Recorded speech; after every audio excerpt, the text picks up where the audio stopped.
Okay. Topic is blind spots. Dear folks of Baba, we're all familiar with how easy it is to notice the blind spots in others, their weaknesses and shortcomings. But what about those in ourselves that we fail to see? How open are we to seeing our own blind spots? Of course, there are some who are inclined to always see faults in themselves to a fault, but the ultimate purpose is not becoming more perfect, but more self-aware in order to remove the obstructions to the flow of our love. Because of Baba in our lives, many of us have learned to be more self-aware. He's gone to great lengths in his discourses to describe many of the subtle manifestations of the ego, helping us examine ourselves more deeply, all the many forms of our selfishness, ambition, position, possessiveness, etc. Of course, there are some who are inclined to always see faults in themselves, to a fault. What things that Baba has said have helped you this way? Others could benefit from how you access these trouble spots. Can I ask not to scroll it up until it gets to the bottom? Thanks. We often become aware of our weaknesses inadvertently by being confronted in conversations with friends and associates, spouses, and relatives. How do you react if others are accusatory in their comments? Children, too, have a knack of blurting out their simple observations, which to adults can be devastating. Have you had similar experiences? Chances are that initially you're caught up short, resisting, recognizing any flaws that are exposed.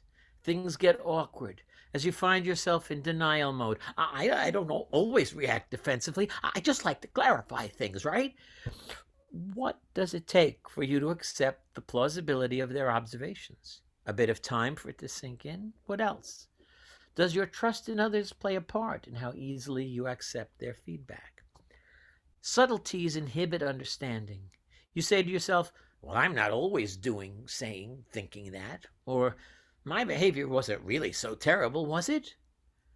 How can we see through these self-justifying thoughts to recognize our self-delusion? More to consider: reacting judgmentally, inwardly feeling superior or proud, holding grudges. What ones come to your mind? How deeply should we delve into our shortcomings? Might we get mired in them, self-focused instead of being focused on remembering Baba? The ego gets to remain on center stage. Baba seemed to have left some of the mandali in the rough, leaving their flaws untouched, perhaps as it would have taken away from their colorful personalities. Alaba, Baidul, Dr. Deshmukh come to mind. Have you ever tried enlisting the help of a friend by asking, what do you think my worst habit is? I really want to know. If their response was less than direct, did they feel put on the spot, caught off guard? Or did they want to protect your feelings? Is there a good way to get people to know who know you to give their honest assessment? Even when so-called blind spots might have been revealed to us and we believe that we've worked on them, a mighty task, breaking a habit, a sort of secondary situation can occur when a blind spot mutates, disguising itself as a strength. Do we think, sure, being judgmental used to be my style. Now I'm careful only to be discriminating in my opinions. Or, it's not feeling superior. I'm only feeling sorry for them. And, and I'm aware of grudges, but I've got to be sure I don't let myself be hurt again. Do you have any thoughts on this? When someone sincerely asks for feedback about their faults and shortcomings, how do you approach this question? How do we become and stay self-aware? I'm reminded of this well-known prayer. God, grant me the serenity to accept the things I cannot change, courage to change the things I can, and the wisdom to know the difference. Living one day at a time, enjoying one moment at a time, taking this world as it is and not as I would have it be. With invaluable help from dear friends, in his love, Jeff.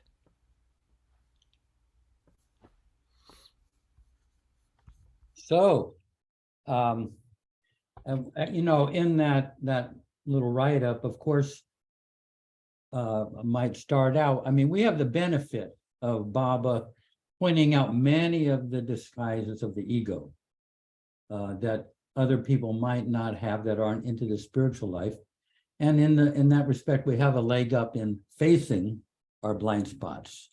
You know, he points out the futility of selfish ambition, things like that. He shows us the binding of being attached to our roles, our status in life, the danger of overvaluing possessions, and the importance of self-awareness and self-forgiveness. A lot of the blind spots Baba has pointed out. But anyway, does anybody want to start out and weigh in on this? I don't want to be first.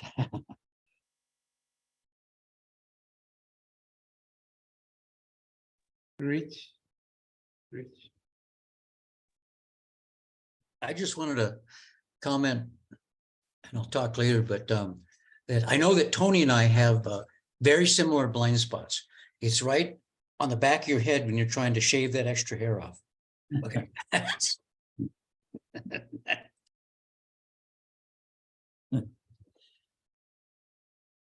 Okay, but now anything else, or that's, I mean, that's a very good point. I mean, I don't see what you're talking about, Rich. I really don't see it. So anyone want to share some of the you know, some of the blind spots that they, oh, okay. Jeff Asper.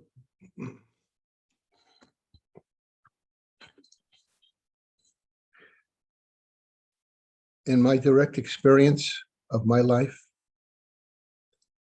I have so much misperception of so many things.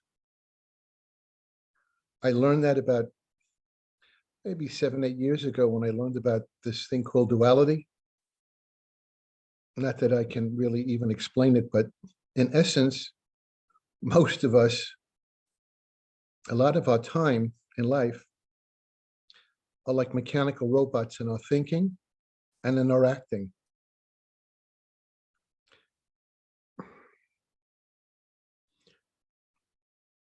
Because I'm aware, I misperceive a lot of the time. I am able to try my best to be discerning of what is happening. I'm not talking about dialing a friend on the phone or buying groceries for a loved one. Just really understanding so many things. On a personal level, of a blind spot that I can think of, or 2 or 3,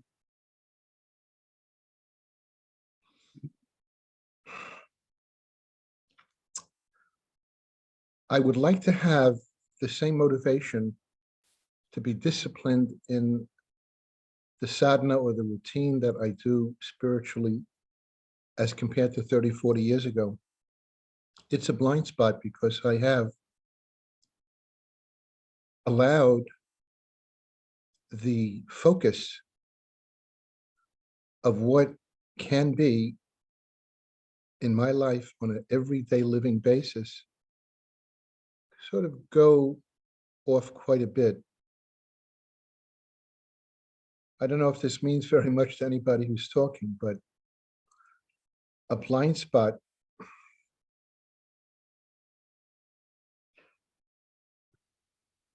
I have the inability to give certain individuals in politics, without naming anybody, I have the inability to be compassionate and say, this particular individual has gone through his pain and suffering, and as a Baba lover, it's my responsibility to just love him anyway, to be compassionate anyway, say prayers for his well-being anyway. That's a big blind spot that I'm holding on to some strong feelings about a particular political leader names don't need to be mentioned. There have been many over my lifetime and yours. I consider that a blind spot, my inability to be able to let go and accept what is happening with a human being, because I can't change it. God grant me the serenity to accept the things I can't change. A lot of that has to do with not just prayer, observing or noticing my mind, going into reactivity. I'm really talking what I think is the real deal here. Anytime I'm in reactivity, anytime I'm in reactivity, I am not accepting what's happening in the present moment. And that is a huge ongoing blind spot, because I say to everybody here, if you look at your life, starting tomorrow when you wake up, and just notice how often during the day you react, how often the day you really react, not necessarily outwardly, but you know it inside when you're reacting. That's all about not being free and accepting what is just as it is. And so that's a little bit of what I'm saying in terms of blind spots, misperceptions, and not being as loving and accepting to a human being who may think totally differently than me, because it's my responsibility to still love him, to still love her, to accept that person. And if I can, in some way, be encouraging. I don't have that at the highest level that I'd like to have. Yeah, well, we'll keep that on the table, because I'm sure we're going to be coming around to that, because that's a common, disease amongst us, so to speak. Okay. Paula.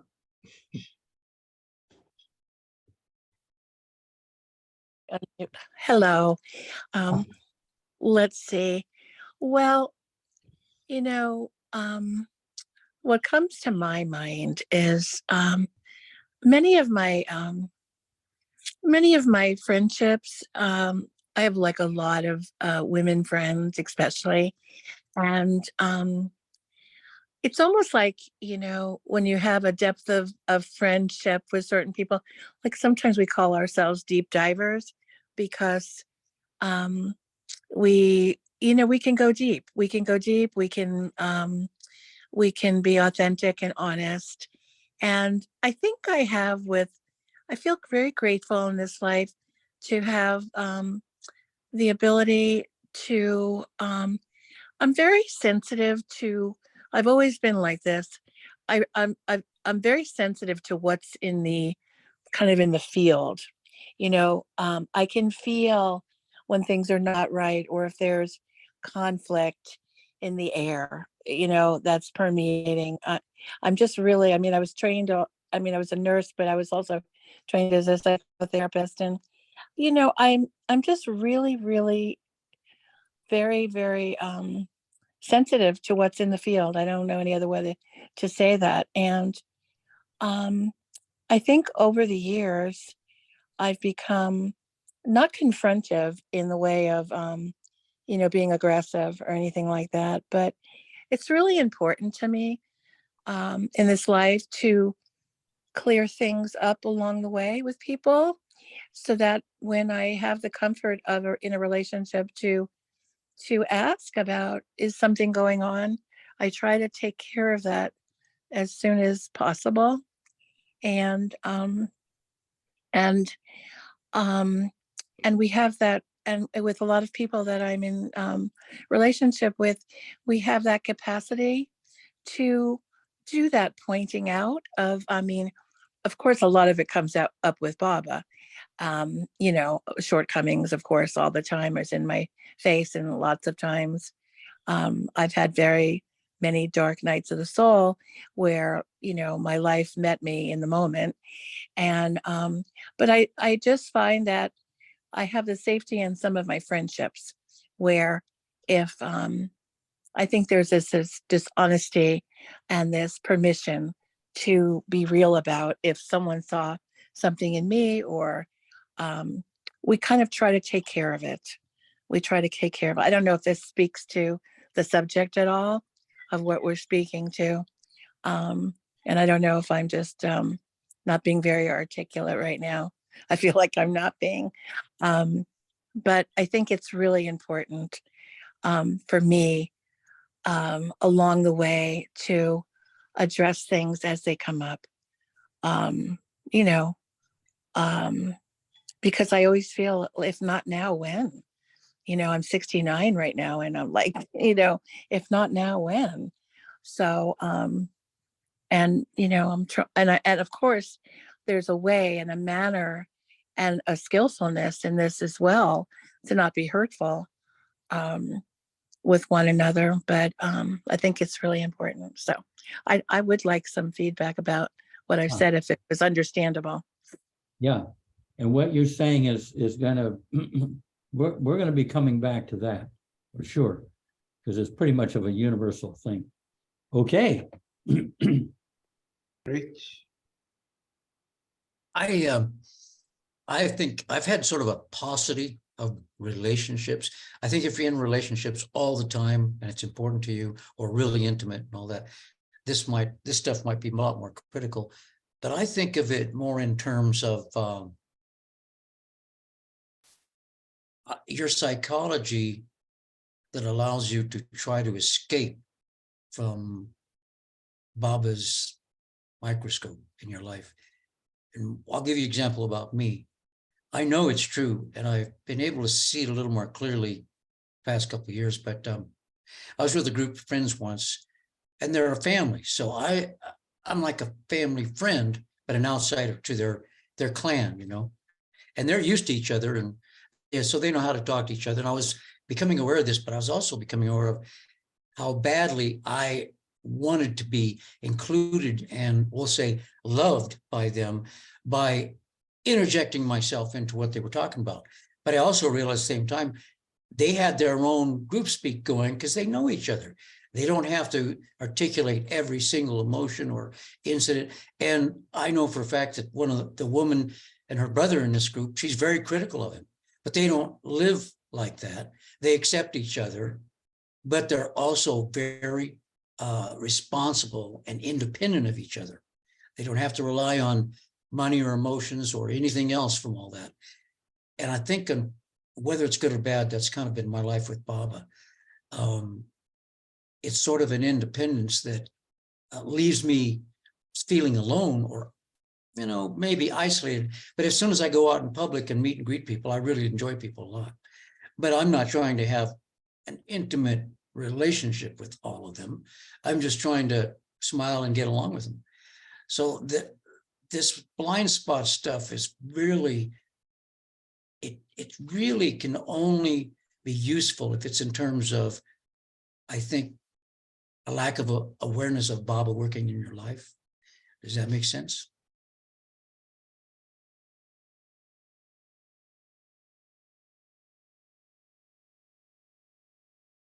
Okay. Anyone else want to venture out into the stormy seas? Ah, Aaron, good to see you. We come from California. Yes, ahoy, and stormy seas. Hi, everybody. So this was a very Baba timing for me. So I haven't been to one of these in a long time. And it happened to be about blind spots. And I was talking to my therapist about a blind spot today. So talk about Bob being aware of Baba helping is definitely helping me with this one, because just to kind of go into it, I mean, I'm still processing it. Blind spots are kind of hard to grasp. Yes, and so this might be some unfinished thoughts, but I'll do my best. So for me, what Baba has kind of shown me through Baba Lovers, I got this, so look at the father wound for myself. And so I thought I had a really good relationship with my father, and it was easier for me to see with my mother the things that weren't so great. So when I kind of put the light on my father, my relationship, and the things I've learned from him, it really kind of showed me that I still give all my power to my father, my biological father.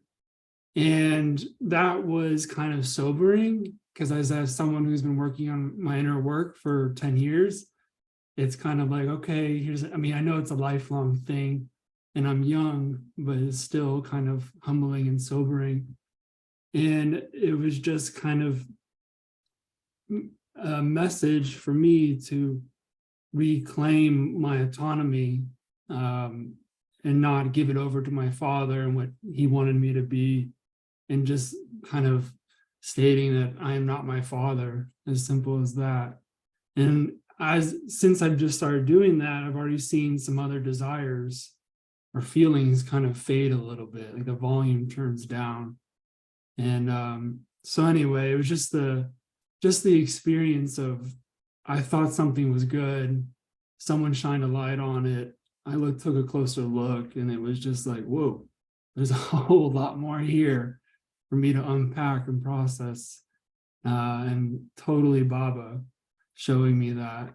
And I'm just very grateful, because I know it's going to lead to some more joy and more love. Beautifully expressed, Aaron. Yeah, this will come up more too. I'm glad you brought that up. Janet. Yes, I don't know. For me, blind spots are, I already kind of know I can be bossy, I can be prideful, I can be outspoken. I kind of know a lot of things about myself after all these years.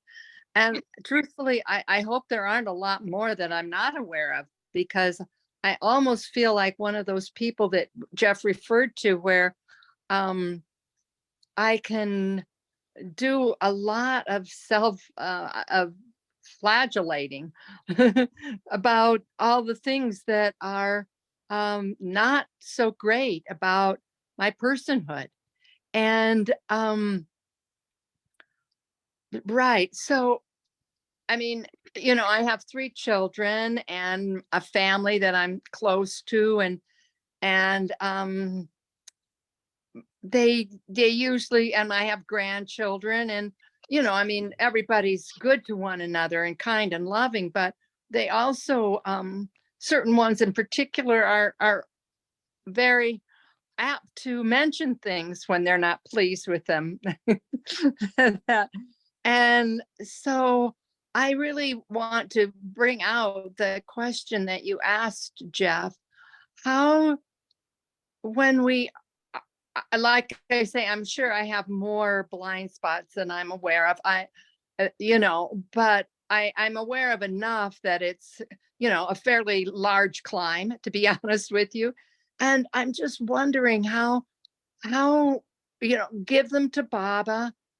I remember once when I was in Marizad and I did a lot of body work on the ladies at that time. At that time there was Mani and Mara were gone, but Meru and Katie and Arnavaz and Manu were all there. And I'd done something to Katie. She'd asked me to be very careful doing something, and I apparently didn't pay attention to it. And she came by, and and she corrected me, and I was amazed at how Baba spoke for me in that moment, which he did several times. But he said, but I said, I'm so sorry. I would never do anything intentionally to hurt you, Katie. And that was true, but I don't think without Baba's guidance that those words would have probably been thought of to come out of my mouth. But on an everyday basis, I just wonder, like, okay, even talking on this group there, I'm sure I'm not the only one who says, am I talking too long?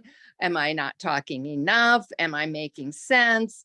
I mean, there's just all this doubt about for me about myself, but I think I'm going to generalize and say I think many of us have that capacity to have doubts about ourselves, and I just don't know for sure if these are blind spots or what, and I just am asking for some clarification and how other people handle this. Okay, thank you. Yeah, let me say, one of the major blind spots among Bible lovers, this is my observation here, is that they underrate the love that they express in life. There's a line from Rumi where he says, "You are so obsessed by the bad stitching on your sleeve that you fail to see the magnificence of your own garment." Meaning that the Bible people, I feel, are much more loving than they realize. They're caught up in, their faults and their shortcomings and everything like that. So there's a blind spot there. And sometimes, the doubts only are part of the blind spot. We're much better, more loving people than we give ourselves credit for. That's what I've observed here. Anyway. What I also hear you saying with that, Jeff, what I also hear you saying is that with that Rumi poem, we can become obsessed with these faults, with these things that we, that could be blind spots, but we're in fact aware of, rather than experiencing the beauty of Baba's presence in us. Yeah, exactly. And yeah, I mean, everybody does a little bit of that. That's what I've seen from this front row seat at the center here. Thank you. Okay. Now Dinku, from India. Dinku. Yeah, hi everyone. Yeah. Jeff, your email gave me a lot to think about and reflect on, because I felt a lot of this resonated with me. And thinking back, I don't know if what I'm saying is correct or not, but I think a lot of our conditioning from childhood and our personality, our true personality, so there's a clash there, and that leads to certain blind spots. And well, I know ever since Baba's come into my life and listening to you all through the years, I've been trying to work on myself, and I've succeeded a little bit here and there, but I tend to slip back, and it's an ongoing process. And every time I catch myself short, I say, oh no, Baba would not like me to do this, so this is not how Baba would want it. And it's a continuous evolving process that's going on. And I hope someday to rid myself of a lot of these blind spots. Can you give us an example of a blind spot or that you have to deal with? For example, grudges.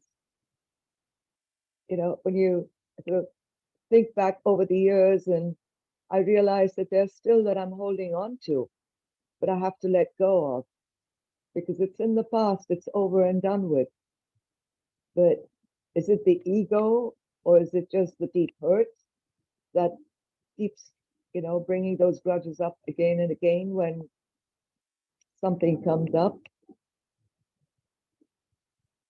In other words, you're reminded every time you see that person, those old grudges kind of surface again. Is that? Yeah, sort of. Not No. just see the person, but even a similar incident, a circumstance comes up. Yeah, and those, yeah. I mean, one of the ways that that's helpful to me, and I think most of us do, is these are in the last letter that Mara wrote to the West, she talked about putting some speed bumps in your daily life. I mean, moments where you remember Baba. So you're not just racing along at 75 miles an hour through the day. But I take it that a lot of these things that negative things that happen force me to come out of my nice, pleasant mood and remember Baba. So a lot of those faults and shortcomings and weaknesses we have can be turned into reminders of Baba. I mean, that's one way to come at it. I mean, there are many ways, but that's one way that when I mess up, it really makes me think of Baba more intensely and deeply than when things are going along smoothly. So our faults are not necessary. They can be helpful. I've at least over the years, my faults have been more helpful than they were in the past when I was kind of beating myself up about them. Anyway. Thank you for that reminder, Jeff. What you just said is really, really important, because you reminded me when there is a reaction in myself. That's a part of me that, besides saying Baba's name, which, as you said, is a wonderful reminder, look at that, how to let go, because it comes up many times. And it's really a gift that Baba's giving us to just say, now, what do I do in this situation now, or similar situations when they come up? They're really gifts from Baba. Only it takes a certain understanding that you shared that is not so easily discerned by most of us. Yeah. Good. Dan or Terry? I've been rereading the email a couple times since it was read out loud before, so eloquently by Tony. It's almost like I want us to take each paragraph and discuss.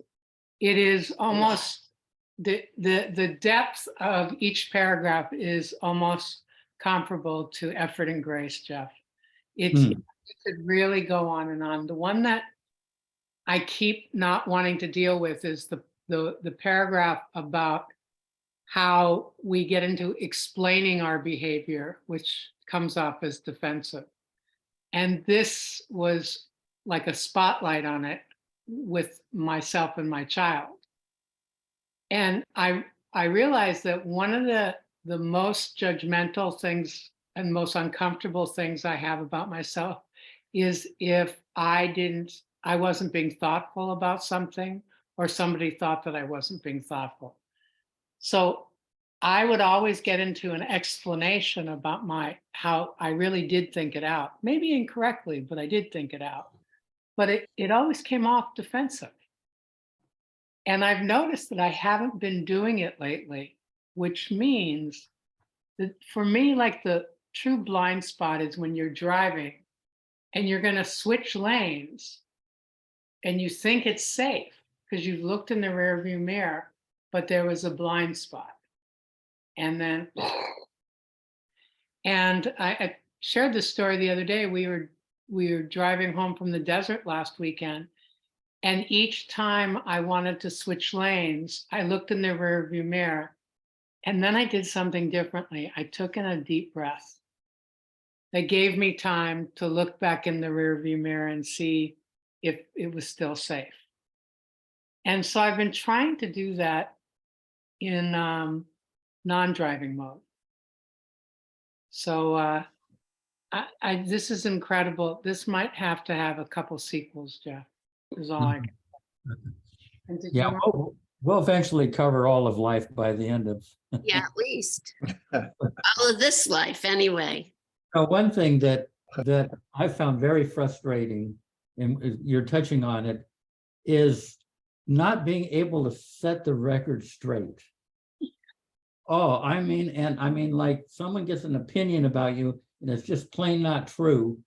And there's nothing, the more you try to kind of correct the record, it backfires. And so you just have to walk away and they think this about you, and it's just plain not true. You know, someone may say I'm prejudiced toward a certain ethnic group. I'm not prejudiced toward that group, but now they've got it in them, you know, and it's an occupational hazard as a Baba lover. That's what I say. My mom had this saying, "Don't confuse me with facts my head's made up." Yeah, that's it. And Terry has something. So I think by now you all know what my profession is, and Say it for those who don't. a dental hygienist. And there is something to be said about us as a field, that we're pretty perfectionistic. I mean, we're literally cleaning little specks of dirt off of people's teeth. So letting go of that in a lifetime isn't all that easy, but I'm doing better. I'm pretty impressed with myself. And Baba helps me all the time and helps me take that breath, and working less has helped me take 1 or 2 more breaths. So that's really good. But we've also shared that our child is non-binary and really feels that my lack of using they, them instead of she, her is a direct hit to who she is as a person, and they and their significant other. And for me, as a perfectionist, it makes me feel horrible that I can't get it. And we've been talking about it a lot because I do see them. I just can't get the pronouns correct. So I wrote to them today because we talk a lot about it. And I said, I'm going to look for maybe like a hypnosis person to help me. Maybe there's a way, because it's not the way I see, it's what comes out of my mouth.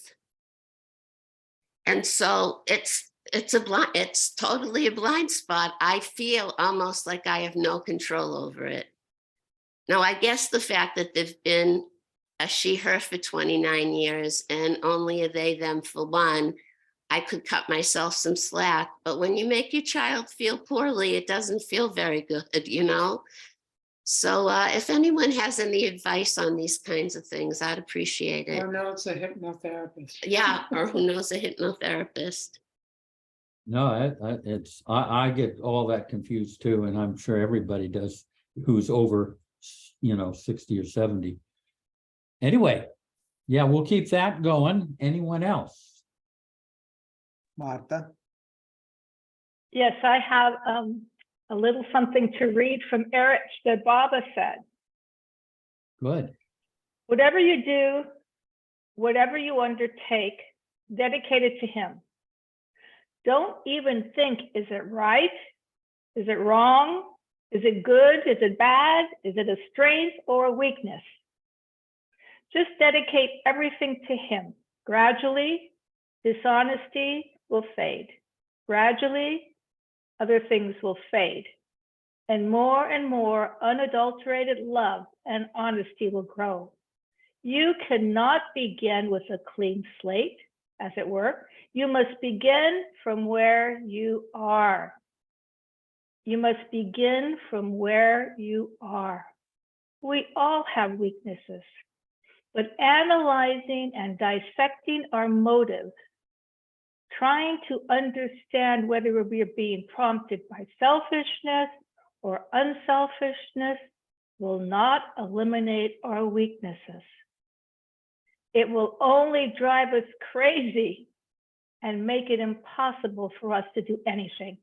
The only way to get rid of our selfishness is to go ahead and do something, but dedicate it to him. Beautiful quote. Excellent. Beautiful quote.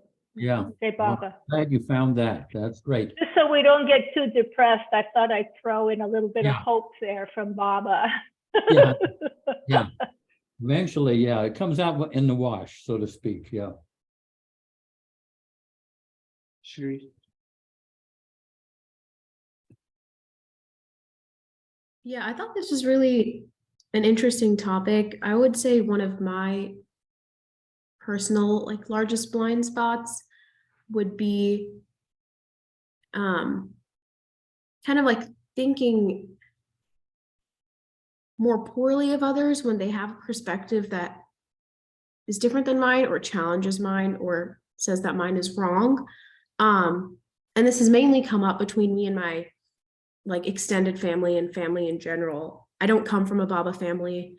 I was raised in a very like Orthodox Hindu family, and my parents are very open, accepting, but a lot of my family in India is not. And it was really highlighted this trip. I went to India this past summer, and like some of my relatives would ask me like, oh, why are you guys going? We're from South India, so we never really go to like Pune or Mehrabad. Well, I had never even gone to Mehrabad before last summer, but we don't go to that region of India normally. And they were asking us why we were going. And so my brother and I kind of started to explain who Baba is, but it's kind of hard to explain to a bunch of people that Baba is the same person that was Ram and Krishna and Vishnu. And like, I understand how people would not accept it. But then it started turning into this argument of like, well, you guys are just young and foolish, and like, you'll find your way back to, our like idols and all that. And I like lost my cool there, and like words were exchanged, not proud of it.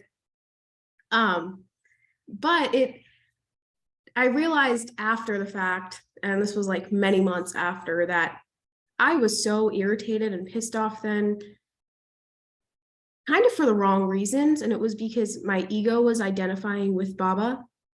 And it was being told that it was wrong. And I realized, like, at the end of the day, them, by praying to whoever they pray, like, we have like the same goal at the end of the day, which is to look inward. They can get that through however form like they want to get that.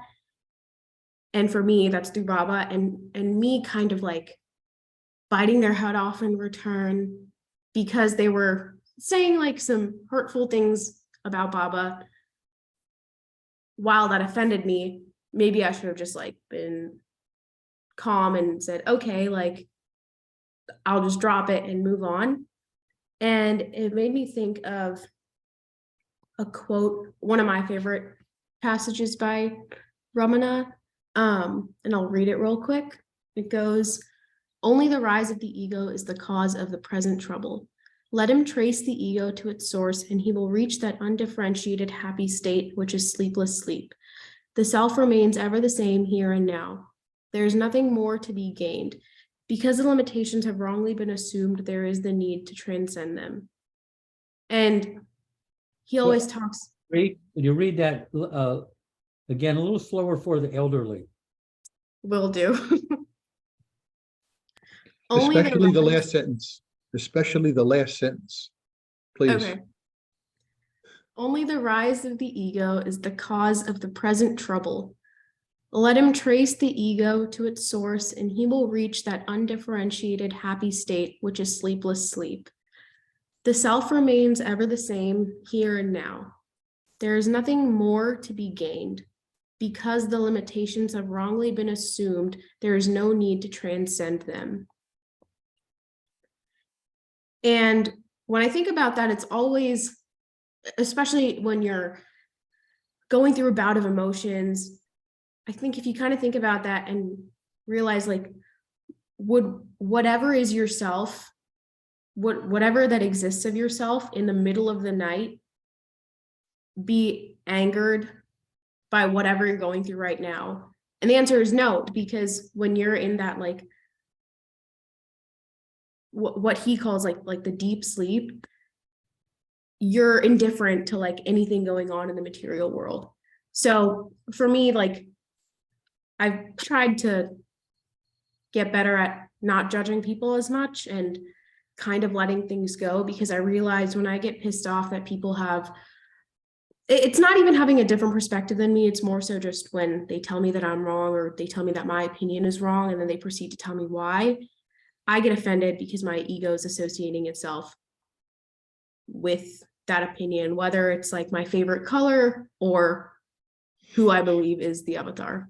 And I realized that was a long-winded response, but wanted to share. Yeah, thank you. Well, yeah. You know, we had Tony on here a while ago that with his hand up. I'm always interested in what Tony has to say, but is he around? But we're interested in what Rich has to say too, because his hand's up, Jeff. Okay, we'll go for him. Yeah.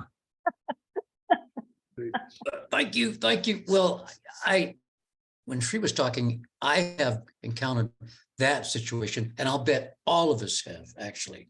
But I think I'm kind of intellectual, and I am pretty smart, but it's intellectual. And I've had the biggest problem thinking, don't you understand? I see this, I know this, you should know it too. And it's like, that doesn't work. And of course, it's got to be Baba in their heart, somehow bringing them forward, carrying them along until they hear it again or something. But it's tough, but it does bring it. One of my blind spots is thinking that I'm really smart. And of course, I may be able to be a shrewd thinker, but it doesn't matter. Whenever I'm dealing with someone at all, I'm trying to learn to remember their experiences, who they are. All I can do is try to interact with them on that level. And it's really hard for me because I'm not very adept at it. I'm really not. Anyway. Yeah. Thank you. Like, like Beethoven playing at a happy hour or something like that. Yeah. Okay. Marion. By the way, Jeff, I have a nickname for you. My nickname is Little Eric. That's my nickname for you, Little Eric. I listened to Eric so what you hear is what I kind of gathered hanging around him. Who's next? Okay. I think you called on Marion. Yeah. Okay, Marion, go for it. I don't have everything wrapped up of what I wanted to say tonight. I hesitated, but I thought I really did want to participate, as this is such a good topic. They're always good. And I thought, I don't think so much as blind spots, but that's a good word for it, is that what I see is what keeps recurring as a misconception in my life, a belief that leads to pain and suffering. And when I trace them back, even though it wasn't intellectual when I was a baby, and even in my mother's womb, it was there. I didn't come in a clean slate. So I can trace it back to behavior when I was little. And then when I gained an ego, I could see it's a belief. And so it's not so much a blind spot as I've learned from some wonderful teachers that the first stage of transformation, if I have something I keep repeating that leads to pain, it's based on a belief. So that's the mental body. And then that goes down into the subtle body, the emotions, and then it goes physically into my physical form. So I need to know what my beliefs are. I need to know what's in my energy field.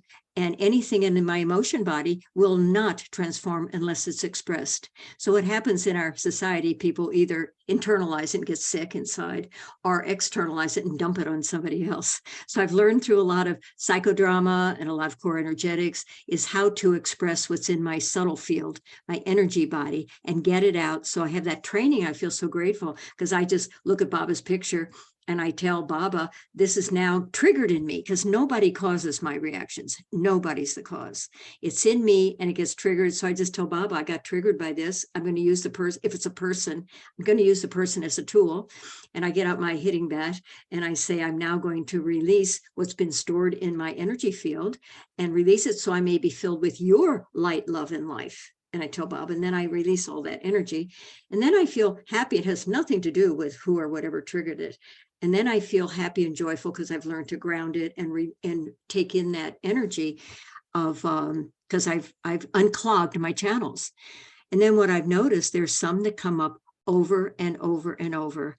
And especially what I learned very young, that, and even just today, I finished saying my prayers this morning, and I walked down my hallway. I hadn't meditated yet, and I heard what used to be big that I worked on, and I learned it just gets more subtle. It doesn't all go away right away just because I worked on it, is that it's subtle. I heard up in my mind just very slightly how I felt so alone. Who's thinking of me? Nobody thinks of me. Nobody loves me, and I'm so alone. And that is a belief I've had since I've been probably in my mom's womb. And so there it was. So I've learned, so I just turned and I just said it to Baba, there it is again. I didn't try to move it away. I didn't try to get rid of it. It's a gateway for transformation this whole life, that belief. And I have some other ones too. So I would say when you say maybe blind spot, it's maybe an unwillingness to look at everything. And so something has to happen in my outer life to jolt me. So I will go inside and define it and turn it over. So that's all I wanted to share is I've got a lot of tools in my toolbox. I'm grateful. It doesn't eliminate meeting these beliefs over and over again, which I do. They don't all go away. No, beautifully expressed. I think that, yeah. I'll share when I don't know how well I can explain this, but I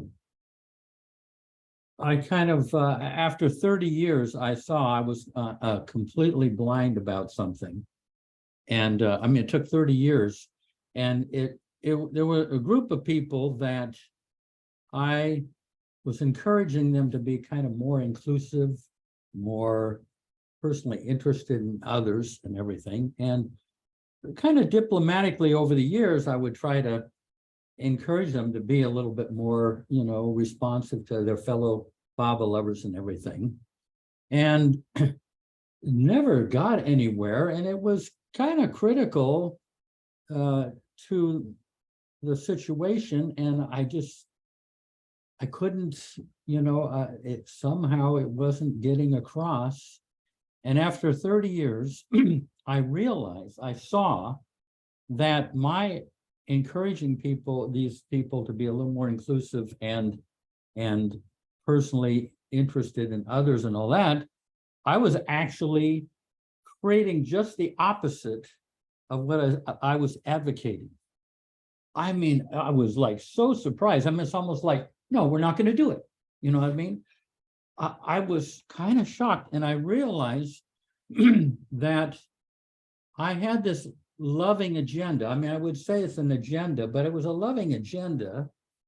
But it was not, it was backfiring. It wasn't working. And I actually got backed into a corner where I had to let go of a loving agenda. I never thought I would have to give up a loving agenda, but I had to let go of a loving agenda and let love be free of my agenda. And in other words, I was trying to get Baba, hey, this is where the love should go, right here. This is the situation. And I was kind of, I wouldn't say pushing it, but I mean, I was definitely encouraging the love to go into certain places. And it did not work. Somehow, having an agenda, coming to this moment with an agenda was backfiring. And I had to just let go and let the love do what it wanted to do. And that whole problem kind of evaporated. Something that I was dealing with for 30 years, it was no longer a problem. I mean, I don't care. And actually, I would say it works better now. In other words, the thing that I was kind of pushing is actually happening, but without my actually pushing it, so to speak. So anyway, that was a huge blind spot. I wasted 30 years of active, focus. And it took that, and I finally saw. So anyway, I don't know if that resonates, but it's a particular blind spot. That's everything, Jeff. You finally saw it. You Yeah. noticed the way your mind was grasping. To observe, to notice the mind is a lot of what we have to do to work with Baba. It's not just praying to Baba for grace. as you had said about what Ramana Maharshi had said, watching the mind, it does take practice. Noticing, you noticed after third, you realize you observed your mind. That's very important. You did it. Most people don't even know to observe the mind. Also, Jeff, it seems like you accepted what was instead of running an agenda of goodness. Anything accepted, that's the first step for me. And I see that you accepted it after 30 years, and then it moved into something because you didn't need that lesson anymore. Do you Yeah. think? Yeah, I think that's exactly. And I mean, I just didn't truly accept the situation. You know, I like to say I had, I mean, an agenda, but it was, you know, I justified it because it was a loving agenda. But even that is too much. Anyway. Jeff, I have a question. Yeah. In these 30 years, did anybody ever give you any sort of feeling that that's what they thought you were doing? And that you didn't take it in? It was such a blind spot that you couldn't hear it, you explained it away? Kind of like with the paragraph? There might have been something I could have picked up. I definitely wasn't having any success, but I know in a way they were kind of in their own world a little bit. So Jeff, you know, I personal Yeah, comment. I think you're kind of a sheep. I think you're kind of a sheep herder. You know, the guy watching the flock and all that kind of stuff, and you let your dog out there to say, now, you know, this dog's got great sheepdog. It's gonna push him right into the corral. Everything's copacetic, and when that dog's not working for you, you know, that could be frustrating. So I like that image. That's great. Anyone want to weigh When in that on- dog's not working for you, good. when that love's not working for you, wow. Priya, I saw Priya. Mm. Yeah, I did raise my hand. Well, as I was listening to each one of you share, I was thinking that I have a natural tendency to believe my feelings. So I feel, therefore I am. And as one has spent more time with Baba and, you know, in the company of all the Baba lovers, one has sort of started relying more on intuition. So in short, if I don't feel good with someone, I'm not open to them. I don't give them a chance. If I feel good, and I may call it an energy, I may call it whatever. And I think that's sort of been a blind spot, and it's come in the way of me experiencing intimacy with my fellow beings.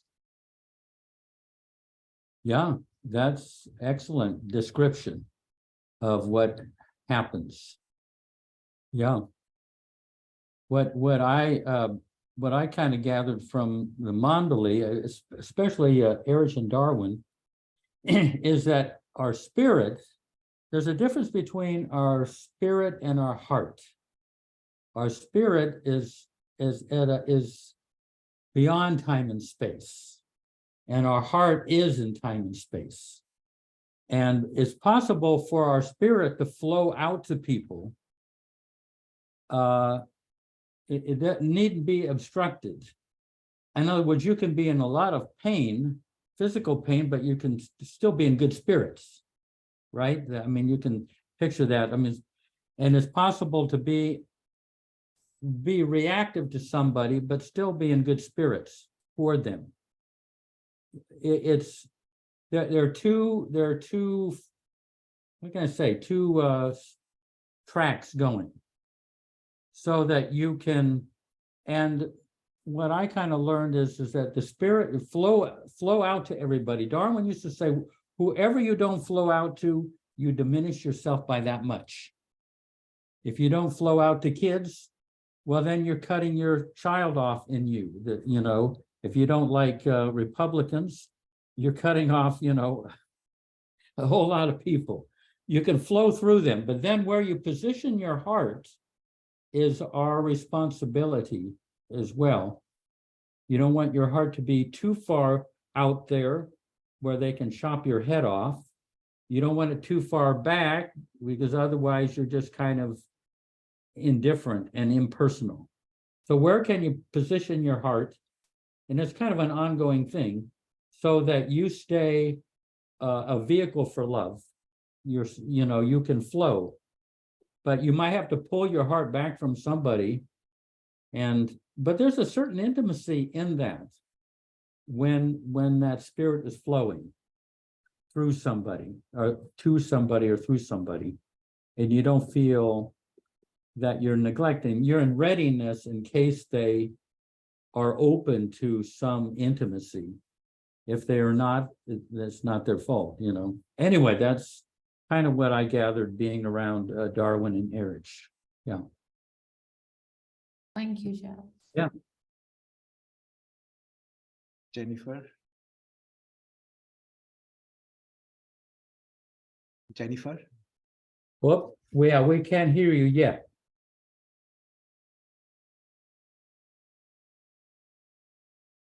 Uh-oh, let's see. Oh, she Looks froze. like frozen. Jennifer, where you might be a little close to the refrigerator. The freezer. The screen is frozen. Yeah. Anyone else? And then she'll probably figure it out. Anything else? I have something to share. Another thing I could share if she doesn't thaw out there. And this is something with, there was a group of, a Baba group that used to go to India. And they would put on these great productions at Amartithi. And, you know, quite beautiful productions. They had the great technology and everything. And they would come. And Amartithi, there might be, you know, sometimes 30,000 people. Now, this group came from America. And what they would do is, rather than getting at the end of the line, sometimes it would go all the way down to the railroad tracks. They would kind of get up closer to the, you know, to the samadhi, to the tomb, and just get in line there. Now, this went on for years and years.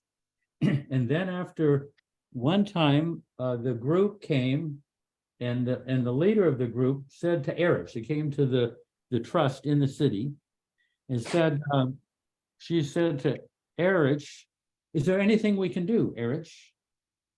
And Erich kind of paused and says, well, yeah, there is something that you could do. Well, what can we do? What do you want to do? Well, if your group would get in line at the end of the line, just like everyone else, and not try to butt in at the front of the line, be there like everyone else. Oh, yeah, of course, Erich, we'll do it again. So she's apologetic. And then after they left, this friend of mine said to Erich, you know, why didn't you tell them that 11 years ago when they started doing this? Erich said, she never asked. So he waited, and you know, and you may find that, I find that true, is that, and see, if Erich could have said 11 years back, you know, stay, you know, get in line like everyone else, but then it would have been doing it for Erich and not for Baba. And he you know, waited until that question came out of her, because that's kind of, you might say, Baba in her asking. And then he responded. And I know sometimes in situations, if I know that I could tell somebody to do something here at the center and they would do it, but they would be doing it because I asked, and it wouldn't come from that deeper place. And sometimes if they ask from the heart, I find that their heart will do it for a while, but then they kind of go back to their old pattern. But when they ask from their soul, then that's generally a life changing, that changes their life. Like This is Marion. Could you repeat what his answer was? I couldn't hear that. She never asked. Why didn't you say this 11 years ago? And Eric said, she never asked. Oh, okay, I get it. Thank you. Thank you. Was that unclear to the rest of you? Okay, you got it. Okay. Anyway, I mean, like, say, suppose somebody is like very talkative, just talks all the time, and you know it, and you've known it for years, but you can't just if you just say, you know, you're talking too much, and but when that person comes to you and says, I feel somehow not close to people, you know, people seem to kind of keep a distance from me. You know, is there something I might be doing wrong? Then what you say may go in and change their life, but you may have to wait for years for that moment, because otherwise they might stop doing it, but it's not, they've gotten hurt rather than receive some truth that would be helpful. Anyway, so I think we got Jennifer back in. Yes, sorry about that. Thanks, Jeff. Yeah, I'm on my cell phone and it's doing a little funky things here tonight. Hi, everybody, and Jay Baba. This has been such a great conversation, and I agree with Diane. There's about 4 different conversations in that email. I wanted to talk a little bit about the part that was talking about the children, just because I remember one time driving my kids to school. I used to drive them to school every morning. And, you know, we would talk along the way. And one day, I don't know, my daughter was talking about something. I gave her an idea or whatever. And her comment was, Mom, you are so worried all the time. You are constantly worried. And it took me by such surprise. I thought I was calm and cool and collected. But sometimes out of children's mouths comes the truth that you didn't realize. So instead of, I think I did react saying like, no, you know, I don't worry. I'm very calm. But when I got home, I sat down and really thought about it. And she was absolutely right. And in truth, I looked back through my life, and I've been a worrier since day one. I was born that way. You know, who knows how many lifetimes of worry that I had. And that for me has been one of the biggest graces of Baba, because thank God, Baba, you know, his motto is don't worry, be happy. And that just changed so much for me. And so I also heard someone say something about, you know, taking that space in between. When we have, I think this is Baba's grace too, that he gives us after a while, when we start giving things to him, that he gives us the opportunity to have that little bit of space where we can maybe make a mistake or be judgmental or do some of these patterns that we've had. But rather than just plow through, I feel like we get the opportunity to have that space in between where we can perhaps make a choice or give it to Baba, or at least stop to consider later on. And I tried to do it with less judgment of myself. I don't usually judge exteriorly. It usually goes very interior. And I think that's one of the gifts that Baba gives us when we give things to him. So thank God for my kids. Thank Baba for my kids. They've really helped me. So that's it. Yeah. Yeah, Darwin used to talk about creating inner space so that you have space between your reactions and your responses from your better angels. You got, you know, some space in there. So you're not just in a reactive mode all the time. And I think it gives you, what's the word I'm looking for? When I found for me, when I was doing a lot of that reacting, it was more in a defense of myself. That if I couldn't defend myself, somehow I was not worthy, that it was belittling to me. And now I realize that really that's not the case. There's a lot of inner space and inner awareness of being able to take things in, take some time and reflect. Yeah, beautiful. Yeah, in other words, when you're reacting defensively, you're not taking in what might be said that could be helpful. You know, it gets Absolutely. Yeah, it's more like it's coming from your ego. And that other part of, you know, I think I've been better at accepting myself for certain traits I showed up with in my personality, which has been, you know, has historically been that worry, that inner judgment. And, you know, of course, I want to give things to Bob, make changes and hopefully grow. But I'm not so much about fixing as just coming up with the awareness, giving it to Baba. And Jeff, when you talked about those cafeteria plates, I mean, that is my thing I look at all the time. There's, you know, a little less, a little less, a little less. I just keep giving it up and realizing also that this is part of my personality for this lifetime. And it may not completely go away. Yeah. Yeah. And that's not, yeah. But Adi used to say, the goal is not perfection, but to become perfectly human. Yeah. Any, yeah. Anyone else want to venture out?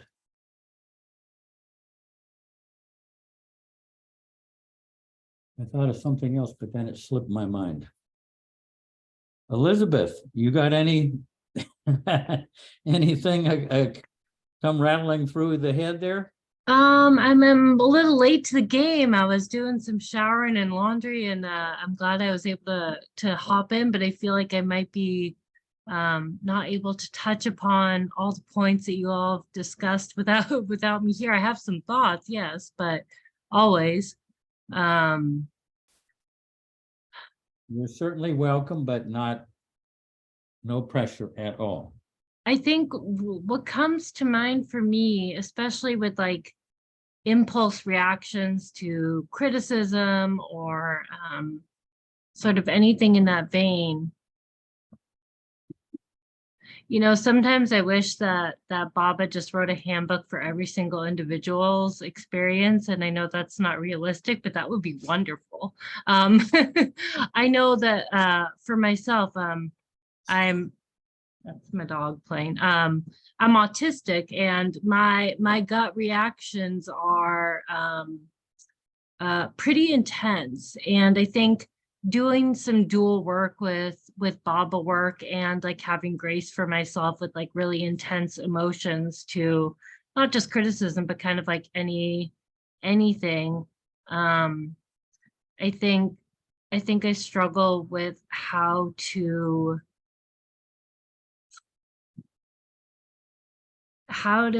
take the deep pain that can come from like a small criticism, while I really like do a lot of that work on my own, and then someone brings it to the surface and I'm kind of like, oh, believe me, I know I'm sort of working on that. And so my immediate you know, ego reaction is just like, I know, like I'm aware of this, and I don't really know how to tame, I guess is a good word for like those like really immediate gut reactions to criticism, if that makes sense.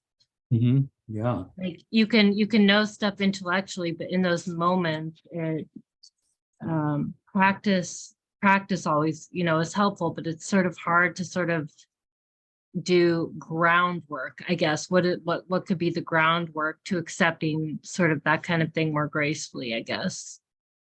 Yeah. Yeah, beautifully. Hey, at the end, we'll kind of close here in a little bit, but do you have any of your poems handy at all or not? You know, I'm in the middle of like 7 to 8 moves, so I don't know if I Okay. have anything. I can look on my phone in a second, but I'm not sure. Yeah, only only if you find something, and also no pressure. Anyone else have anything to mention? I know here on the East Coast we have a life. Patty, you usually have some great stuff to share. I mean, I don't. Well, I don't know if any of it's great, but it's sure been an awfully interesting dialogue from everyone. Be honest, I was really, I reread and reread and reread the email, and I was blinded by my own blind spots. And I kept thinking, well, the blind spots are always in my mind. My mind is the searcher and the measuring stick and the criticizer and the one to judge and all this stuff. So every time I'm up in my mind, I seem that I'm witnessing my own blind spots because I'm critical, or I have too many great expectations of people or of myself, a higher level to work at, or whatever it is about. And, you know, so I kept thinking about that. Well, how are we supposed to know our blind spots in the real essence? Because our essence is truth and love and beauty and creativity. And we're all striving for that. And I'm thinking, well, Jeff's asking us to be effort and grace here, right? You know, not as a criticism, Jeff, but as a loving awareness of we're all showing up because this is a desire, a deep desire to please everyone. I mean, in my opinion, to please the heart, to please our beloved, to be kind and to be generous. And, you know, and God knows I fall short every day, a million times a day. And so, you know, I loved what Shri read, and I loved, you know, Marta, the quotes. I love that, what Eric said. And I really believe it's true that we're all a work in progress, and it's his timing. And honestly, I just love that we're all here on the same path together. Yeah, and So, everybody, we're all, even Eric used to say, we're all in the same boat. yeah. And I mean, I love hearing people and the experiences. And, you know, as we're in this particular process with our own aging, you know, it was really hard for me to discern what was being said to me in those early years. And only now am I having some awareness and some understandings of how the consciousness arises and how we become our true authentic self. And it's a process. And I think it's his joy. I really believe it's his joy, and it's actually his humor too. I mean, my God, he could make it so much easier. But anyway, love to all of you. Jai Baba. I think of something that Mani used to say, you have to see things through Baba's eyes. Yes, So yes. I feel Baba is so touched that we're trying to do all this stuff. We're trying to be able to live from a deeper place within us of love. And I mean, it means the world to him. Yeah. But we're kind of thinking, just looking through our eyes, when I do feel that Baba's very, I mean, like we wake up in the morning, like, okay, how can I give this day to Baba? How can I devote this? How can Baba not be so touched that we're doing this, you know? Yeah.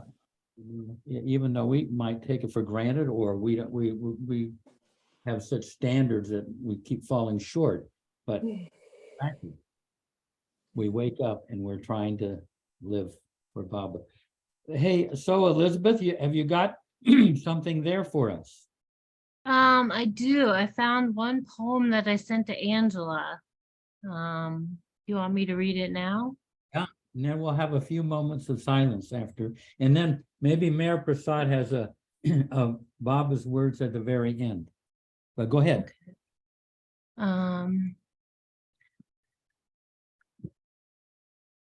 Maps cannot touch the topography of this country of you inside me.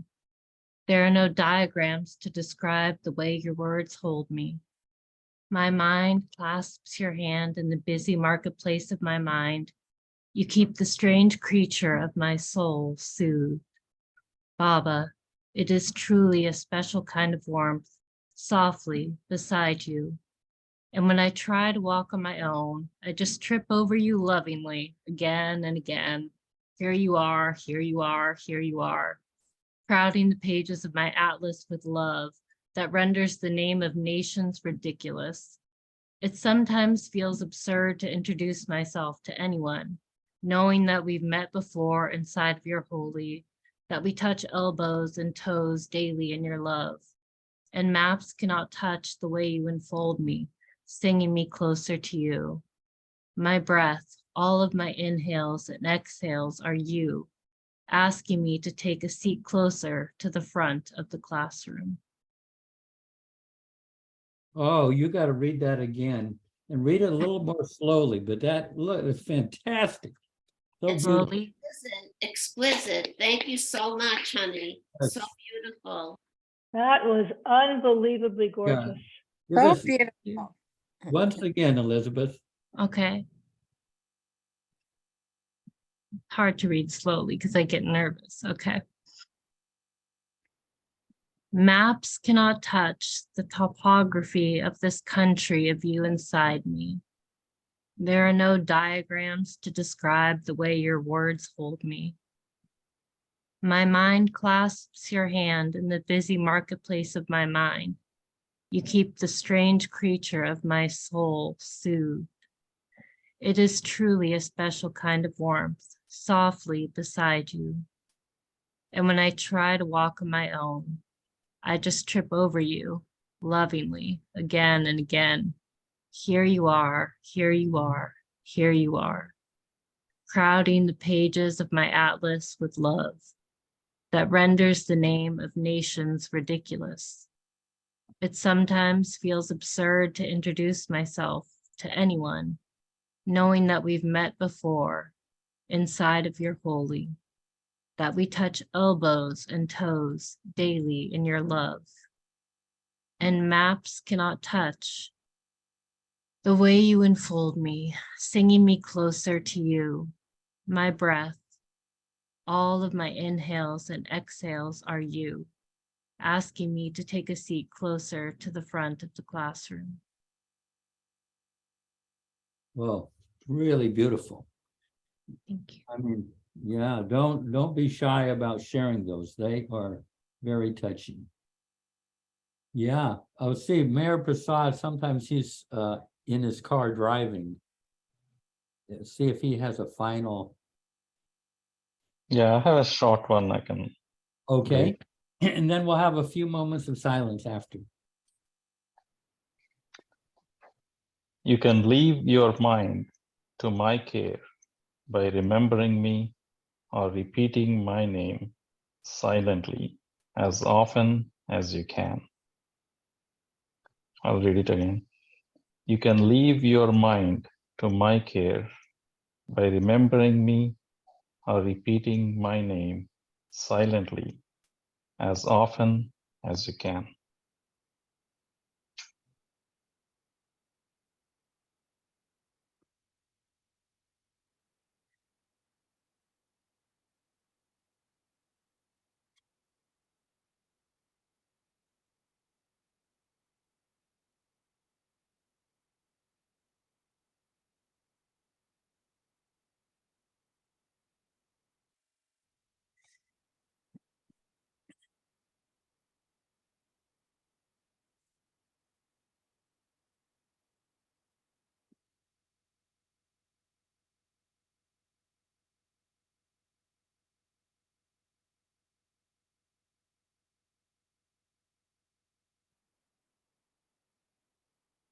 Jay Baba. Next 3 weeks, we'll do effort and grace. I'll send out an email so you know what page we're on. And yeah, I mean, I feel that this means the world to Baba and Mara, that we are trying to share what goes on in our heart. You know, doesn't have to be so articulate. Jeff, this reminds me of something you probably still do, but I remember visiting the center, and at the refectory, you would go down to the original kitchen, or someone would get all the leftovers in the community refrigerator, bring them up to the refectory, get all those, and then you'd mix up some big meal and you'd invite everybody to eat. And it's kind of like what this is, everybody gets in to a nice little meal that, has a lot of different leftovers in it. So thanks, Jeff. That's beautifully said. Yep. You all have a nice week, and Easter is coming up. Wait, should we have, I guess Easter Sunday evening is not necessarily a real busy time like New Year's or something like that. So we'll do the effort and grace. But yeah. Oh yeah, gee, we have Farish Day there. Darn it, I should have gotten a Hafiz from her, but she might be asleep. We don't know. We don't hear. Anyway, you have a nice week. Baba loves and adores us no matter what. He has no taste. He goes for everybody. Yes. All right. Jay Baba. Baba. And great to Thank you, see Baba. you, Aaron. Thank you, everyone. Julie. Thank you. Thank you, Jeff. Thank you all for the Yeah. wonderful share. Yes. Lots of love. Yep, Jai I Baba. am good. Thank you. Oh, wait, where's Nasreen? Nasreen is. Ciao all. We can't go until Nasreen runs us out of the tavern. Jay Baba. Avatar. Hey Baba. Jay. Avatar. Avatar. Meher Baba. Ki Jay. Avatar. Meher Baba. Ki Jay. Okay, we are free to go. Jay Baba. Thank you. Jai Bye, Baba. everybody. Bye-bye. Good night, everybody.